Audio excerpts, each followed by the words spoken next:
Halo, perkenalkan nama saya Dharma Wijaya atau Chen Fucheng.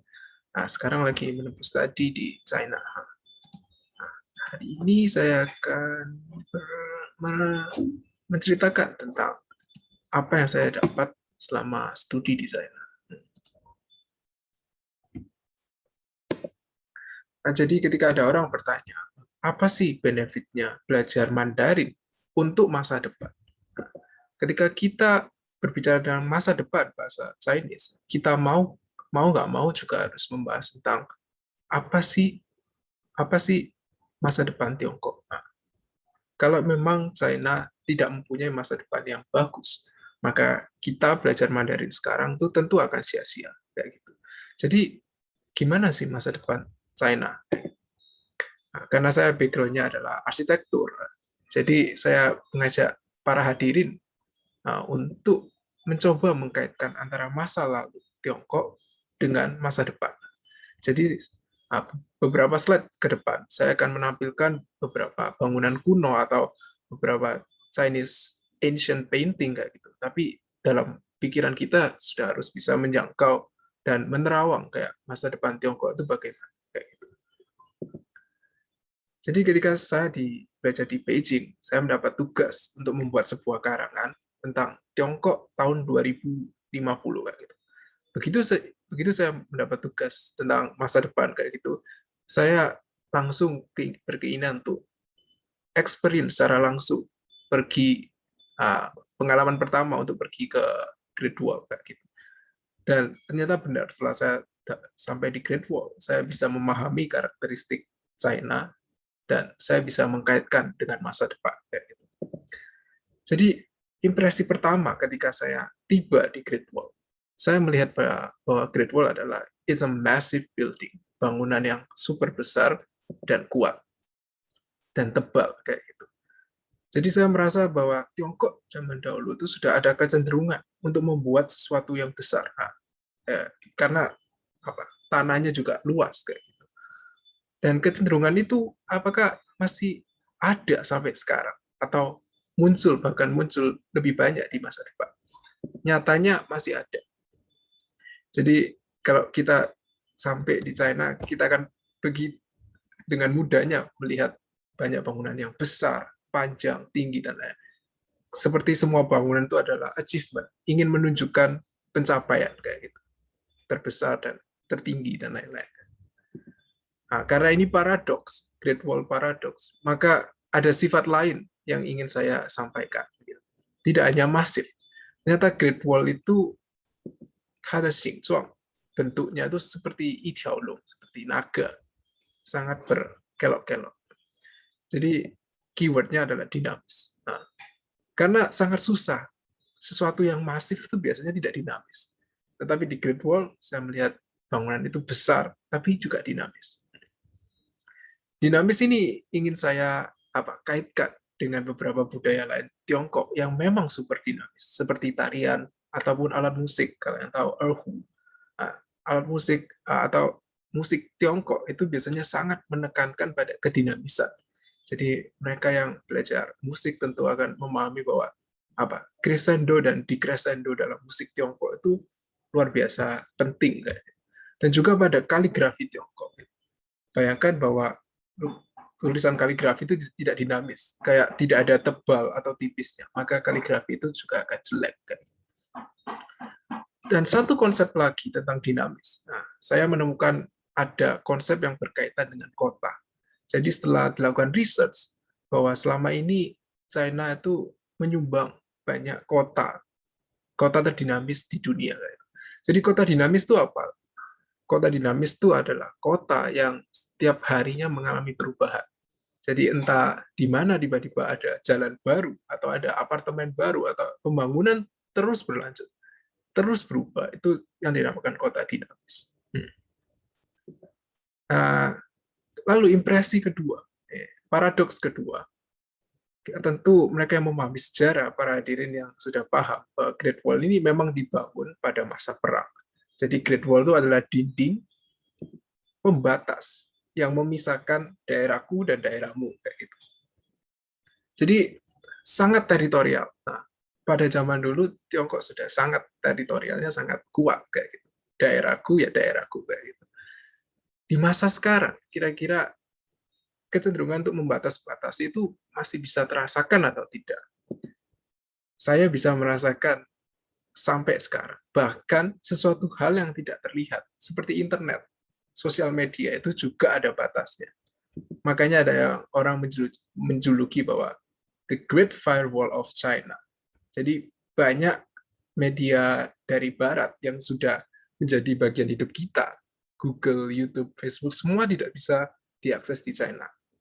Jadi ini juga mengingatkan untuk anak-anak yang ingin studi di China, mereka juga harus siap dengan kenyataan ini kayak gitu. Tetapi jangan bingung karena di China juga sudah mengeluarkan sosial medianya sendiri. Dan beberapa itu memang jauh melampaui yang Western punya, seperti WeChat Pay atau Alipay dan lain-lain. Kayak selama saya studi di Beijing tuh, saya sama sekali nggak mengeluarkan uang kertas gitu. Semuanya sudah terintegrasi dengan internet. Nah, kayak gitu. Nah, banyak orang dengan mudah melihat Great Wall adalah pembatas, tapi sedikit orang yang melihat bahwa sebenarnya Great Wall ini juga adalah penghubung. Pembatas dan penghubung itu suatu hal yang sangat berbeda. Makanya saya sebut ini paradoks. Ternyata Great Wall di atasnya itu ada jalan yang membuat kita bisa mengaksesnya. Coba bayangkan zaman dulu gak ada Great Wall, tidak ada Great Wall, maka antara puncak gunung yang satu dengan puncak gunung yang lain itu tidak bisa terhubung. Dengan adanya Great Wall, semua bisa diakses. Nah, dari skala yang lebih besar, kita tarik lebih besar gambarnya, ternyata Great Wall itu seperti jalan tol yang menghubungkan antara satu kota dengan kota yang lain. Ini adalah pencapaian masa lalu Tiongkok yang cukup baik. Dan di masa sekarang, keinginan untuk menghubung-hubungkan itu masih bisa terlihat. Nah, dalam kacamata saya, perspektif saya melihatnya itu masih ada dalam Belt and Road Initiative. Jadi keinginan untuk kerjasama menjalin hubungan itu masih sangat besar. Ya ini adalah karakteristik dasar Tiongkok kayak gitu. Nah, dari 4 gambar yang saya tampilkan di slide ini, semuanya tuh mempunyai lokasi yang berbeda. Dan juga waktu yang berbeda. Great Wall tentunya paling lama, sedangkan yang semakin ke kanan semakin baru. Jadi saya melihat bahwa di atas tanah semua sudah dihubungkan oleh Tiongkok. Antar gunung dan gunung semua sudah terhubung. Daerah di bawah tanah, kereta bawah tanah juga sudah dihubungkan. Bahkan di atas samudra juga sudah saling terhubung. Kayak gitu. Pertanyaannya, kira-kira di masa depan, apalagi sih yang masih ingin dihubungkan oleh Tiongkok? Kayak gitu. Ya, pertanyaan ini cukup susah. Tapi ternyata sudah ada anak kecil dari Tiongkok yang sudah bisa menjawab dan menerawang masa depan Tiongkok kayak gitu. Jadi gambar di kiri ini adalah gambar anak playground. Dia itu membuat sebuah konsep bahwa di masa depan bakal ada Great Wall di luar angkasa kayak gitu. Maksudnya apa sih? Ternyata anak ini tuh punya mimpi bahwa negaranya bisa menghubungkan antar planet dan planet di luar angkasa. Ya, ini cukup menarik. Saya cukup tertegun kayak, wih, anak kecil sudah punya bayangan kayak gitu. Sedangkan ketika saya sendiri pergi ke Great Wall, saya juga melihat sebuah video yang cukup menarik. Nah, dan video ini dibuat oleh anak muda Tiongkok, menceritakan tentang animasi gitu, menceritakan tentang bahwa di luar angkasa Great Wall itu akan menghubungkan satu stasiun dengan satu stasiun yang lain kayak gitu. Jadi ketika membandingkan dua ilustrasi yang berbeda, satunya gambar, satunya video, satunya anak kecil, satunya anak muda, semua ini tentunya adalah hanya imajinasi, hanya asal ide kayak gitu. Tidak ada kerealistisan. Mereka hanya berangan-angan kayak gitu. Tapi setidaknya dari dua gambar ini kita sudah melihat bahwa generasi penerus Tiongkok itu punya mimpi terhadap negaranya kayak gitu. ketika saya memahami itu, saya langsung merefleksikan sendiri negara negara Indonesia. Apakah anak-anak kecil dan saya sendiri pun punya mimpi yang besar terhadap negara sendiri. Kayak gitu. Tentunya semoga kita semua bisa berkontribusi dalam pendidikan di masa depan. Kayak gitu. Kita kembali ke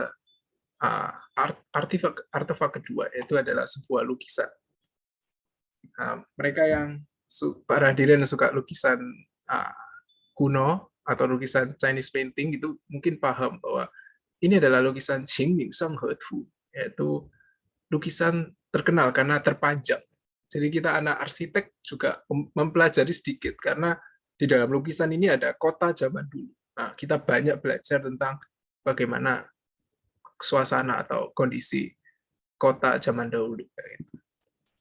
Sebelum saya ke Tiongkok, saya tahunya gambar Qingming Shang He Tu cuma ada satu. Setelah saya di Tiongkok dan melakukan research kecil-kecilan, nyatanya gambar ini tuh ada 20 lebih sampai 30. 30 versi yang berbeda. Kok bisa banyak versinya? Ternyata gambar ini tuh dikopi dari generasi, dari satu dinasti ke dinasti lain. Dan setiap versi gambar ini mempunyai histori.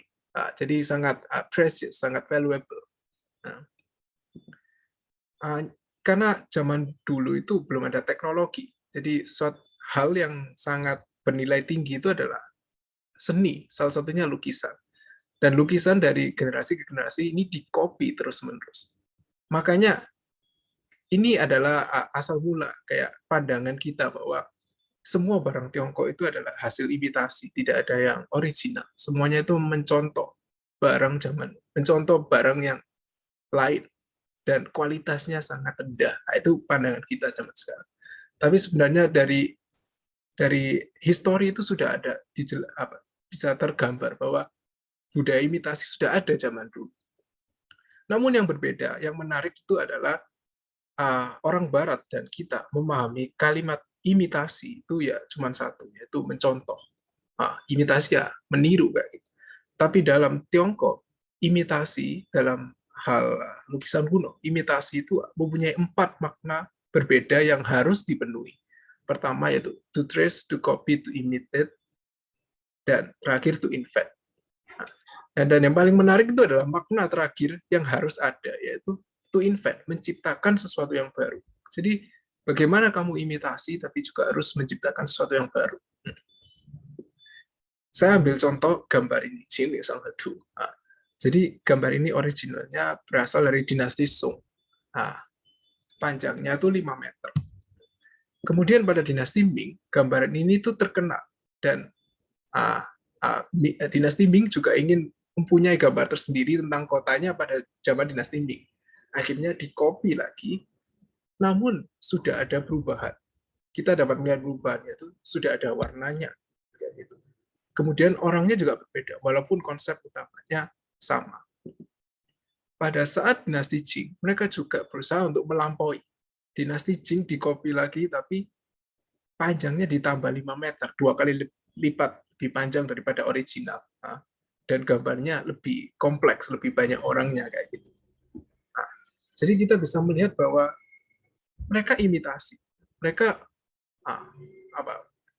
sangat mengagumi karya original dari dinasti Song. Mereka mencontoh, tapi ada evolusi, ada perubahan. Mereka juga tidak ingin bahwa kota di zaman dinastinya itu sama dengan kota pada zaman dinasti Song.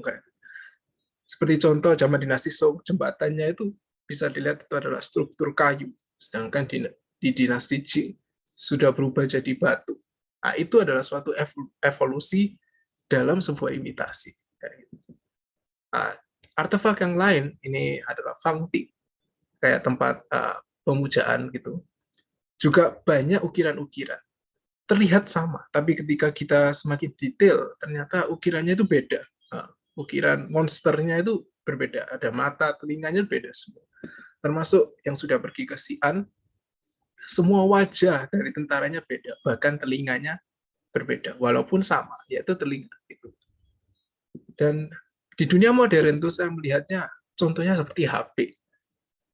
Jadi ketika teknologi ditemukan di China, teknologi kamera yang canggih misalnya, dengan sangat cepat teknologi itu akan bermultiplikasi, berkembang biak menjadi berbagai varian yang macam-macam.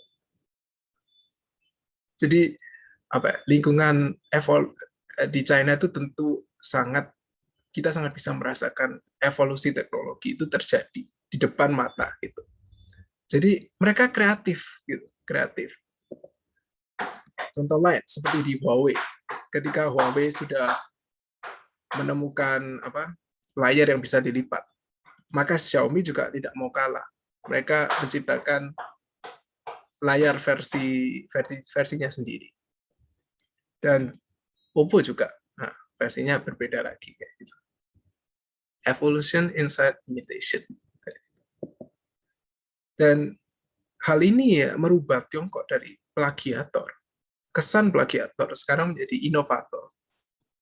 Bayangkan Huawei tiba-tiba menjadi pemegang paten untuk 5G di dunia gitu, mengalahkan Samsung. Walaupun US sudah berusaha untuk menahan Huawei, tapi tiba-tiba Xiaomi juga berusaha untuk menjadi nomor satu kayak gitu.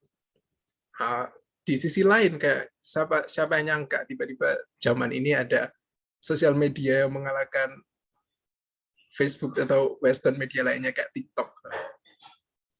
Jadi ini adalah suatu innovation yang dilakukan oleh Tiongkok. Hal yang terakhir juga, China ini pada dulunya adalah sebuah negara murid, gitu. It's a student country. Tapi sekarang pelan-pelan menjadi guru. Dulu mereka belajar dari Jepang dan negara lain seperti Rusia untuk membuat kereta cepat, untuk membuat kayak stasiun luar angkasa dan lain-lain. Tapi sekarang mereka sudah mulai menjadi guru. Nah, kira-kira gurunya siapa?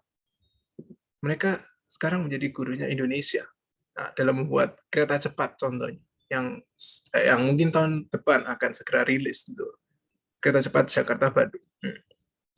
Jadi ya semoga kita saat ini Indonesia tentu jadi murid.